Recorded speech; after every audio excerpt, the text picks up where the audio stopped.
তোমাদের সুরত দেখেন না, আল্লাহ তোমাদের ধন সম্পদ দেখেন না, আল্লাহ রাব্বুল আলামিন দেখেন না তোমাদের কার দেহটা সুঠাম, কার সম্পদের পরিমাণ বেশি। ওয়ালাকিন ইয়ানজুরু ইলা কুলুবিকুম, আল্লাহ তোমাদের কলবের দিকে তাকিয়েছে, কার কলবে আল্লাহর ভয় বেশি, কার কলবে তাকওয়া বেশি, আল্লাহ ওই দিকে তাকিয়ে আছেন। রে বন্ধুরা, যদি সুন্দরের দ্বারা দামি হইতো আবু জাহেল দামি হইতো, সম্পদের দ্বারা যদি কেউ দামি হইতো পৃথিবীর সবচেয়ে দামি কারুন হইতো। যদি কেউ গদিয়ার চেয়ারের দ্বারা দামি হইতো সাদ্দাত বুখতানাসার নমরুদ আর ফেরাউন আর আব্রাহারা দামি হইতো, কিন্তু দামি হয়ে গিয়েছে হাবশার কালো বেলাল, আরো আস্তে কালো বেলাল। হে মুসলমান, রহমতে আলম জান্নাত ভ্রমণে গিয়েছেন, জান্নাতে গিয়ে দেখেন আগে আগে জুতা পায়ে দিয়ে কে হাঁটে? জিবরাইল, আমার আগে কে জান্নাতে হাঁটে রে? ও নবী, আপনার বেলাল, আপনার বেলাল, আমার বেলাল কে আগে জান্নাতে চলে এসেছে।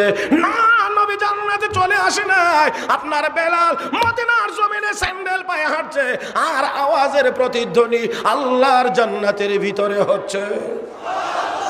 আর একটু মহব্বতে বলেন, মদিনার স্যান্ডেলের আওয়াজের প্রতিধ্বনি জান্নাতের ভিতরে হচ্ছে।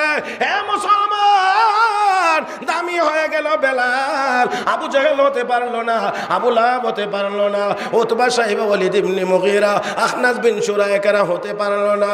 আমার বন্ধুরা, আল্লাহর পক্ষ থেকে মেসেজ চলে এসেছে, হে আব্দুল ওয়াহিদ, ওই মহিলাটাই হবে তোমার জান্নাতি জীবনের সঙ্গিনী। বড় আগ্রহ সহকারে দেখবার জন্য গিয়েছেন। এলাকায় গিয়ে লোকদেরকে জিজ্ঞেস করে, মাইমুনা নামে কোনো মানুষ, কোনো মহিলা এখানে আসেনি?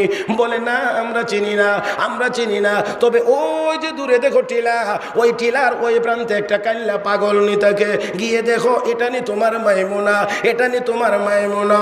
আমার বন্ধুরা রে, উনি বললেন আমাকে একটু পৌঁছায় দেন। কোনা সম্ভব না। বলে কেন?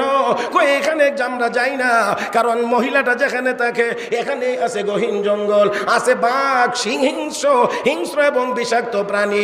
বাঘ, সিংহ হয় না আমার ভাইয়েরা, এরকম বিষাক্ত এবং হিংস্র প্রাণী, এই জন্যে আমরা যাইতে পারি না। মহিলাটা কেমন করে থাকে কোথাও বলতে পারবো না। তোমার যদি দেখার এত আগ্রহ হয়, ওই টিলার উপরে উঠলে গিয়ে দেখতে পারবা। তিনি বলেন, দেখার আগ্রহ আগে যতটুকু পরিমাণ ছিল, এখন আগ্রহের পরিমাণ আরো কমছে না বাড়ছে? অত্যন্ত দুঃসাহস করে গিয়ে টিলার উপরে উঠলাম। ওঠার পরেই দেখলাম এক আশ্চর্যজনক দৃশ্য। ওই টিলার নিচেই একটি ছোট্ট মাঠ, মাঠের কাছেই গহীন জঙ্গল। ওই মাঠের এক কর্নারে একজন মহিলা অত্যন্ত একাগ্রতার সহিত পর্দা সহকারে নামাজ